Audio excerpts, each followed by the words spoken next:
When we think of production, it is quite natural to think of output, which is what the firm is making, the goods and services, and the input, which is the resources the firm is using to make this output. Now, the resources include land, labor, capital, and enterprise. Now, the way we look at production is that we distinguish production into short run and long run. But before I talk about the distinction between the short run and the long run, I would like to define what we call a production function. A production function simply shows us the relationship between input and output in a production process. Now, for each different combination of inputs, the production function will tell you the maximum quantity of output a firm can produce over a period of time.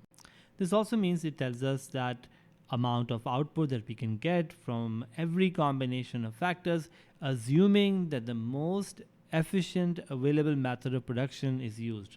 In other words, it is telling us our productive potential for that combination of input. We will soon see that this information will be very useful in terms of answering some major questions. First, it can tell us, the cheapest combination of productive factors that can be used to produce a given output, because when I'm combining inputs, I'm getting the maximum quantity. I will find out the lowest possible cost as well. Also, this information we'll soon see will also be useful because it will help us understand something called marginal productivity of a factor, which simply means that when I change, for example, my input by one more unit, how much output will I get? And for any firm, such information will be very useful, because if the goal of a firm is to maximize its output from a given level of cost, then this will be very useful to know. Let's now talk about the distinction between short run and long run. In the short run, some factors of production are fixed while others are variable in a given period of time. Now, what do we mean by fixed factors? Well, fixed factors are those factors whose quantity remains constant regardless of how much output is produced.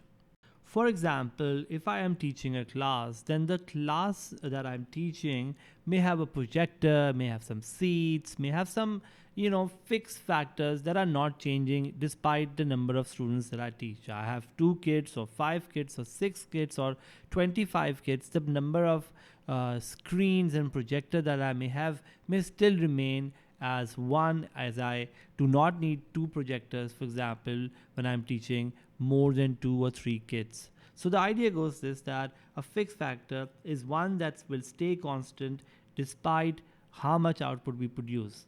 On the other hand, a variable factor is one that varies with the level of output. So a variable factor could be, for example, labor, which can easily vary with the level of output. So for example, if I am going to teach more kids than my capacity, then I may need to have another class. For example, if 20 is the number of students that I have as a total capacity, and suddenly 20 more students want to take a class from me, I may need to vary my labor hours to 2 classes or 2 hours to actually cater to teaching, for example, 40 kids. So the idea behind short run is this: in the short run, we say some factors of production such as building or land could be fixed, and we cannot vary it in a given period of time.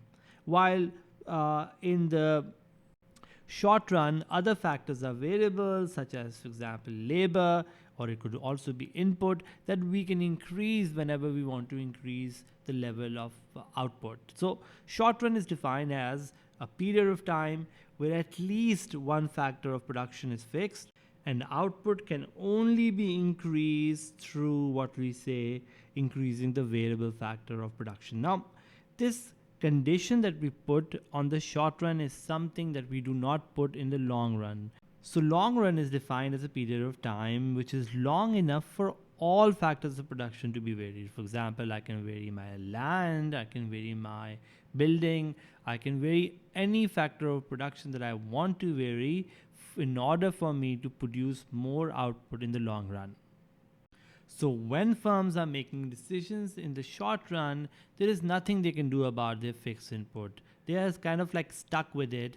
No matter whatever quantity they want to make, those fixed factors cannot be changed. They can, however, make choices about the variable factors or variable inputs, and they can choose their variable factors in a manner that they can get the maximum possible output for different combinations of inputs.